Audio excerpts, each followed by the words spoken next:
열랑야랑 시작합니다. 정치부 이동은 기자 나와 있습니다. 첫 네. 번째 주제 보겠습니다.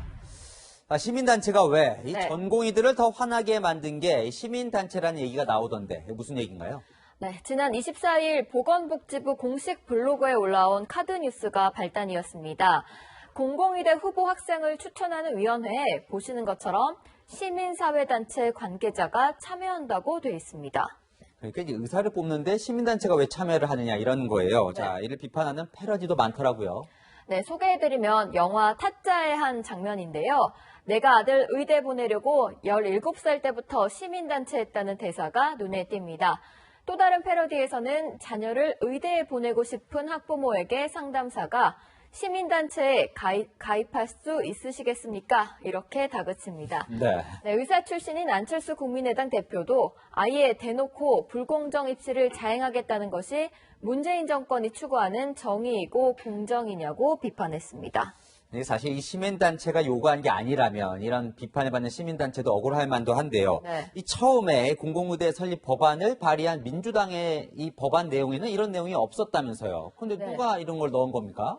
이 법안을 대표 발의한 의원조차 보건복지부에 항의했습니다.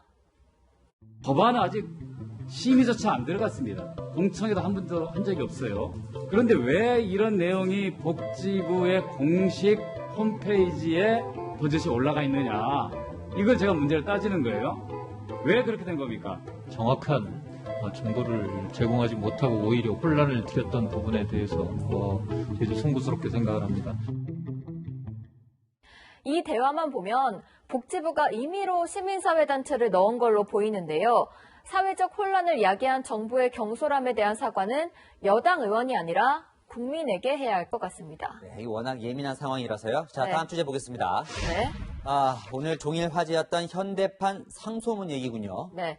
청와대 국민청원 게시판에 올라온 문재인 정부 비판 글이 비공개됐던 사실이 알려지면서 주목을 받았는데요. 조선시대 때 신하가 임금에게 올리는 상소문 형식으로 썼습니다. 중요한 일이란 뜻의 시무 7조를 주청한다면서 문재인 정부의 부동산 정책과 세금 문제, 인사 문제, 외교 문제 등을 조목조목 비판했습니다. 네, 그리고 글이 상당히 길더라고요. 네. 그 내용 중에 특정 인사를 겨냥한 걸로 보이는 대목도 있어요. 네, 그 누구인지 콕 짚지는 않았지만 추정되는 사람들이 있습니다. 감정원 통계로 11% 정도 올랐다고 알고 있습니다. 몇 퍼센트요? 11%라고 알고 있습니다. 11%요? 네네. 우리는 한강변에 맨 아파트만 들어서 가지고 이런 천박한 그런 도시를 만들면 안 되는 거거든요. 네, 이들을 겨냥한 걸까요? 어느 대신은 집값이 11억 원 오른 것도 허다하거늘 11%가 올랐다는 소리를 한다.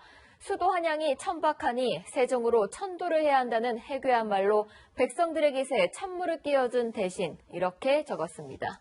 그런데 청와대는 이거를 왜 비공개로 처리한 겁니까?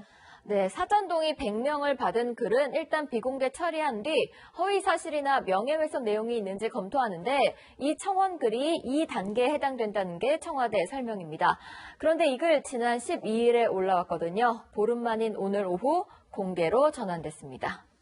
네, 이 상소문은 원래 신하가 왕에게 직언을 하는 건데 이 청와대나 장관들이 이 대통령에게 상소문을 올리고 있는지도 궁금해집니다. 지금까지 열랑야랑이었습니다.